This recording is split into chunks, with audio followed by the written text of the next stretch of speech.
नमस्कार। आप देख रहे हैं खबरों की दीवार सीजीवाल। आज का हालचाल लेकर आपके सामने फिर हाजिर हैं। यह दौर बहुत कठिन है।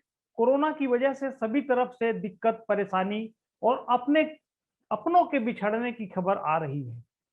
यह खबरें हमें विचलित तो कर रही हैं, लेकिन इसके साथ ही सिस्टम की बदहाली और वक्त पर लोगों को मदद नहीं मिल पाने की वजह से जो जिस तरह के लोग अपने आप को असहाय महसूस कर रहे हैं, यह भी काफी चिंताजनक है।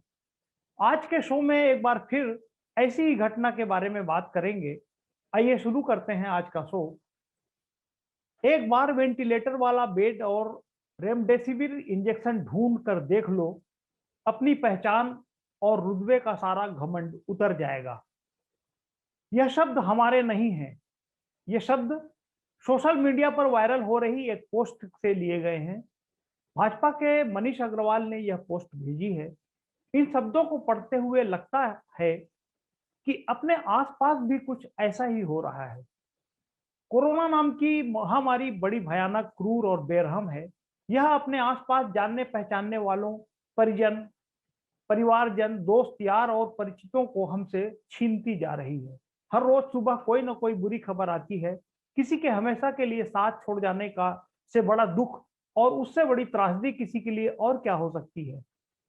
हम सब भी इसी दुनिया में हैं और बेहतर जानते हैं कि जब कोई अपना अपनों का साथ छोड़कर जाता है तो कितनी तकलीफ होती है। हम सब लॉकडाउन के दौरान अपने अपने अपने घरों में कैद हैं और इस तरह की खबरों को सुनकर शोक शोक संतप्त परिवार का दुख महसूस कर सकते हैं। दुनिया छोड़कर जाने वाले के साथ ही उनके जीते जी अंतिम सांस तक जूझते रहने वाले परिजन की भी अपनी तकलीफ है, जो अपने करीबी को बचा नहीं सके और खुद भी भटकते हुए तमाम तरह की दिक्कतों का सामना करने के बावजूद वक्त पर मदद नहीं पहुंचा सके। इन दिनों यह मलाल कई लोगों के मन में है। यह बताते हुए बहुत तकलीफ हो रही है कि हमारे पत्रकार साथी चंद्र कुमार दुबे अखबार में पिछले 15 साल से क्राइम रिपोर्टर हैं। उनके बहनोई चेतन प्रसाद तिवारी का निधन मंगलवार की सुबह हो गया। वे पिछले कई दिनों से कोरोना से ग्रसित थे। वे जांजगीर जिले में जिस गांव में रहते थे उसके नजदीक ही जांजगीर का नया जिला अस्पताल बना है। कोरोना पीड़ित होने के बाद उन्हें अस्पताल में भर्ती कराया गया था। इन्फेक्शन बहुत अधिक बढ़ जाने की वजह से ऑक्सीजन के सहारे उनका इलाज किया जा रहा था। हालात बिगड़ने पर उन्हें वेंटिलेटर पर लाने की जरूरत महसूस की जा रही थी। इसके लिए वे पिछले कई दिनों से प्रयासरत थे। बताया गया कि सोमवार को चंद कुमार दुबे ने अपने बहनोई के लिए वेंटिलेटर बेड का इंतजाम करने अपोलो सहित बिलासपुर शहर के सारे अस्पतालों में संपर्क किया। उन्होंने इसके लिए अपने से जुड़े सभी लोगों से भी लगातार संपर्क किया। वे यहाँ वहां गिड़गिड़ाते रहे, लेकिन वेंटिलेटर बेड का इंतजाम नहीं हो सका। आखिर में सोमवार को उन्हें भरोसा दिलाया गया कि सिम्स में एक वेंटिलेटर बेड का इंतजाम हो सकता है। तब चेतन प्रसाद तिवारी को जांजगीर से बिलासपुर लाने की तैयारी शुरू की गई। इस दौरान यह भी पता चला कि जांजगीर में ऑक्सीजन सपोर्ट वाला एम्बुलेंस भी नहीं है। तब बिलासपुर से एम्बुलेंस भेजा गया। शाम होते होते वे एम्बुलेंस के जरिए किसी तरह बिलासपुर पहुंचाए गए। विडंबना यह है कि सिम्स पहुंचने के बाद बताया गया कि जिस बेड पर उनके लिए इंतजाम किया गया था वह वेंटिलेटर भी खराब हो चुका है।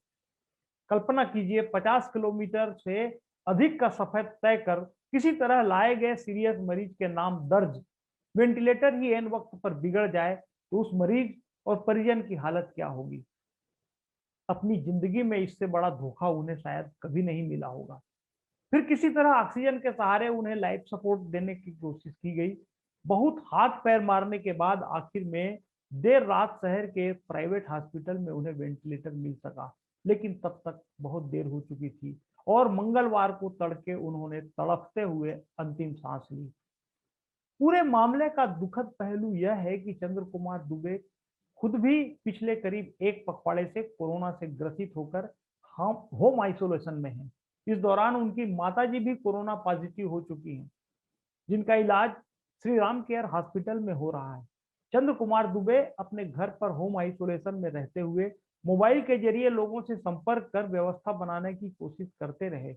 तकलीफ की बात यह भी है कि जिस अस्पताल में का नाम एक बड़ी घटना की वजह से सुर्खियों में आया था, वहां के डॉक्टर खुद भी चंद्र कुमार दुबे से परिचित हैं। उस घटना के दौरान पचासों बार उनसे बात भी होती रही है, लेकिन कोरोना संक्रमित माताजी को दाखिल कराने के लिए जब उन्होंने बात करना चाहा, तो डॉक्टर ने फोन उठाना भी जरूरी नहीं समझा।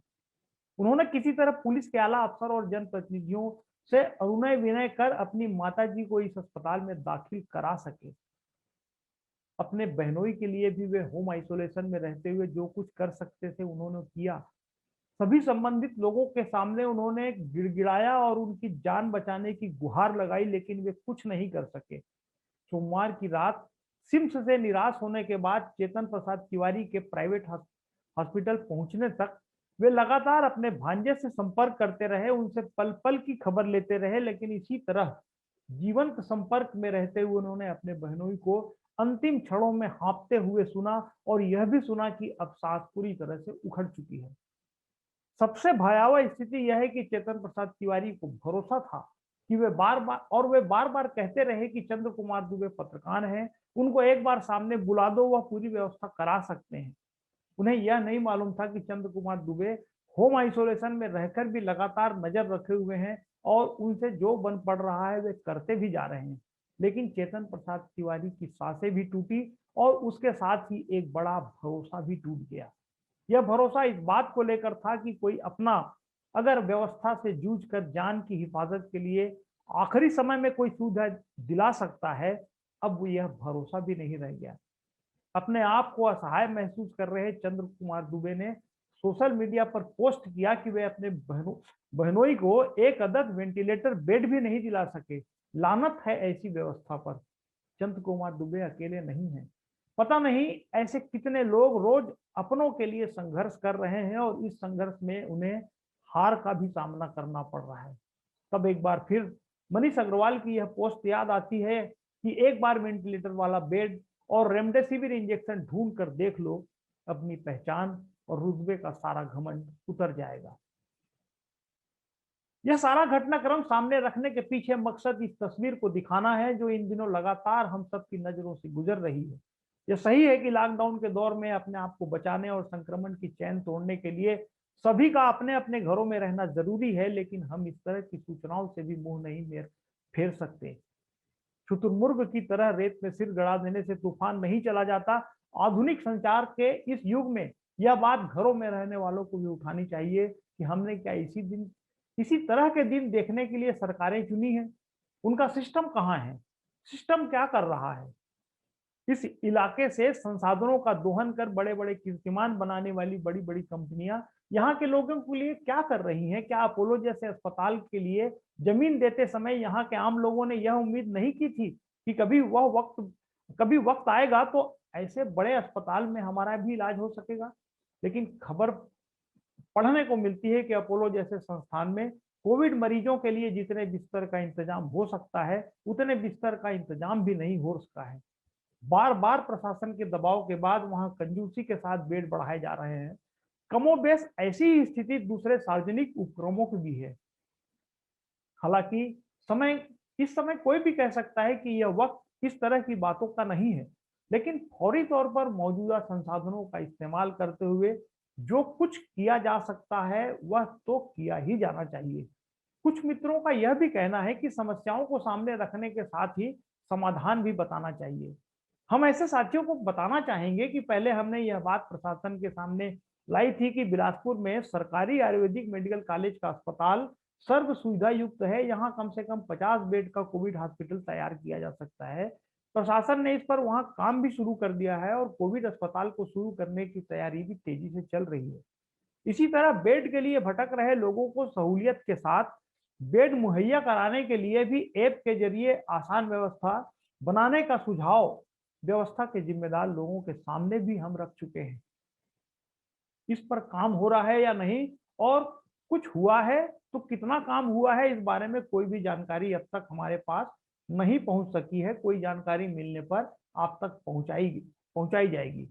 इस बात से सभी सहमत होंगे कि इस भयानक दौर में सुविधाओं के रहते हुए भी अगर बदइंतजामी की वजह से लोगों को वक्त पर इलाज नहीं मिल पा रहा है और सरकार में बैठे लोगों और तमाम राजनीतिक दलों को मिलकर ऐसी व्यवस्था जरूर बनाना चाहिए जिससे यहाँ के सभी अस्पतालों में उपलब्ध वेंटिलेटर, ऑक्सीजन बेड आईसीयू आदि का अपडेट ब्यौरा किसी एक जगह पर आसानी से मिल सके और बिना समय बर्बाद किए तुरंत ही लोगों को वहां तक पहुंचाया जा सके। लोगों का एक एक पल अभी कीमती है। अभी कम से कम इतना तो जरूर ही किया जा सकता है। अगर समाज में नेतृत्व करने वाले इच्छा शक्ति दिखाएं तो कोई भी काम हो सकता है, और अगर हो सकता है तो जरूर करना चाहिए। आज के शो में बस इतना ही। अगर आपको हमारी यह कोशिश पसंद आए तो हमारा यूट्यूब चैनल सब्सक्राइब कर सकते हैं और अपने मित्रों को शेयर भी कर सकते हैं। आज के समय में अपना भी ख्याल रखिए और अपनों का भी ख्याल रखिए। अगले शो में फिर होगी मुलाकात। नमस्कार।